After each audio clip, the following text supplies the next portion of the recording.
So tomorrow morning in about 12 hours, I'm going to be playing guitar at church. I'm the only guitar player for tomorrow, and it's a more chill prayer set. And for this one, we got given the songs about an hour ago, and there's like 7 or 8 songs on the list. I don't know half the songs, but thankfully the entire set list is in the key of G, and the whole plan for tomorrow is just to play in flow. So the songs are kind of like guidelines for us.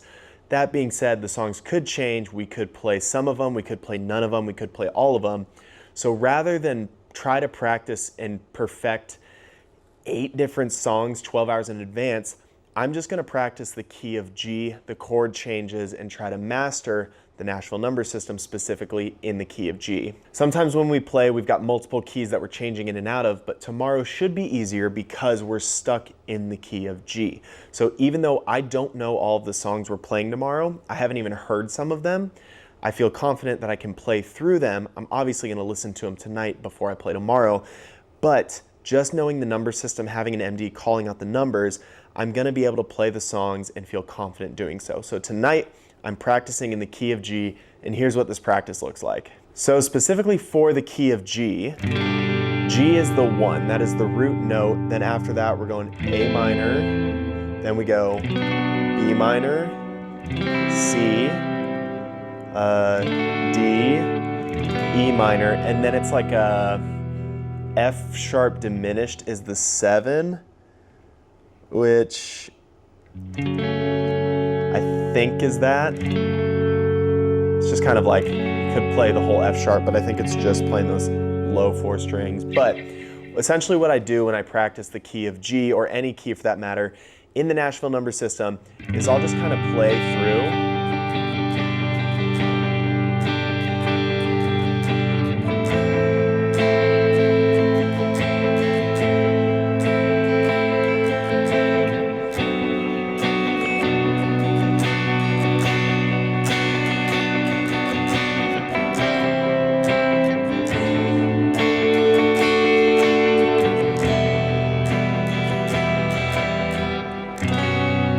That's wrong, but I'll play it in order: 1, 2, 3, 4, 5, 6, sometimes 7. I still haven't played 7 live yet, but I'll just play it, get comfortable with those chord changes, and then typically I'll listen to the songs, and a lot of them are going to be like a 1,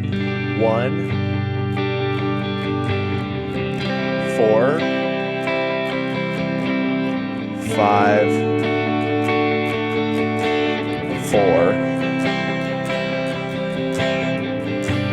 And I'll just kind of pick some numbers, play through in a cycle like that. So I'm going to do that now.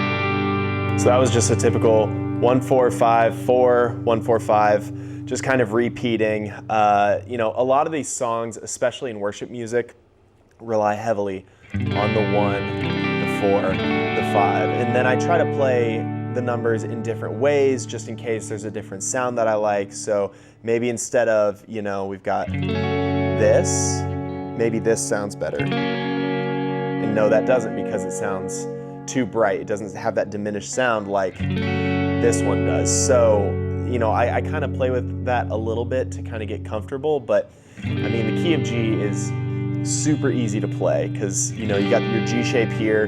You can do this C shape, or you can just go from here to there. So there's a lot of those things that once I get comfortable with the chord changes, I'll mess with those when I'm actually playing live.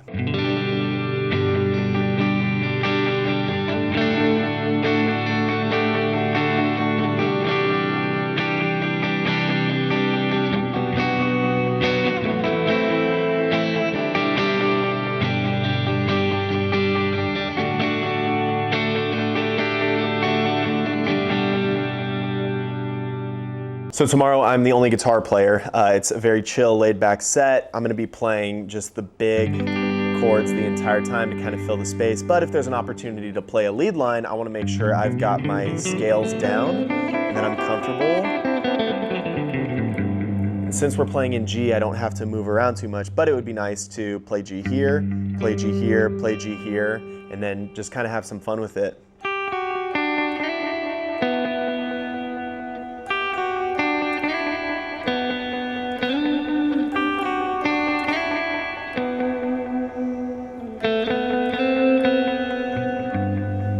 Something like that. So I'll practice some of those and kind of get a feel for what I might want to play based on the song we're playing in the moment. And that's why I want to play through it a little bit so I can get comfortable and find those spots on the neck, just so I'm not in this one spot the entire time. Because it's fine if I am, but as I learn to play guitar and try to grow, I don't want to get stuck in just the box shapes. I want to be able to move across the fretboard.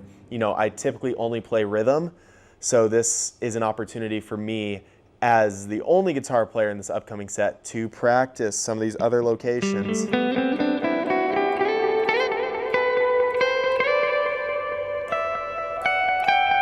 And just kind of piece them together. It's also an opportunity for me to find the sound. Do I want to be in the neck pickup? Probably not. Neck and middle? Probably. Middle pickup's a little too bright. That one's kind of nice, but it feels a little thin. In the bridge, obviously not, because I got the hot reel in the pickup right there, in the bridge pickup spot.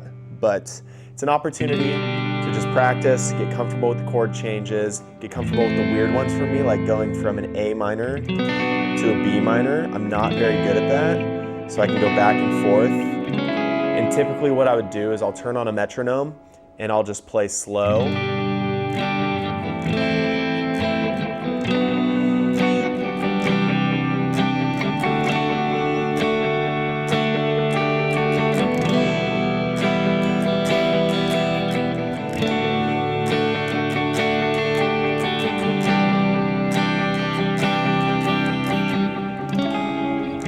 See, like right even there, I got lost.